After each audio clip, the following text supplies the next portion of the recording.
ఈ వర్షం గుర్తొచ్చినప్పుడల్లా వచ్చి పని ఆగం ఆగం చేస్తుంది. ఇసుక చూడండి ఎంతలా ముద్దగా తడిసిపోయిందో. అసలు పని చేసుకోవడానికి లేకుండా తడిసిపోయింది. నిన్న ఇవాళ ఇంటికాడ ఉన్నాం. ఇట్లయితే ఎట్లా? అప్పుడే మళ్ళీ రెడీ అయిపోయింది వర్షం రావడానికి.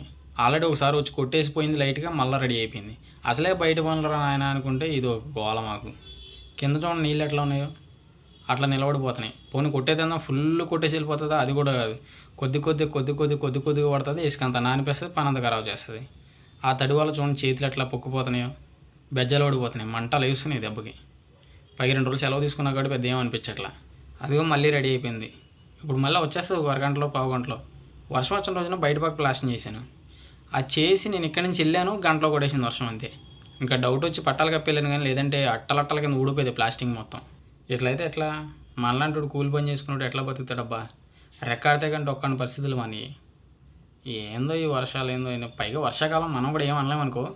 కాకపోతే ఒక 1 డే గ్యాప్ ఇచ్చి 1 డే తర్వాత కొట్టినా మనకి పెద్ద ఇబ్బంది ఉండదు.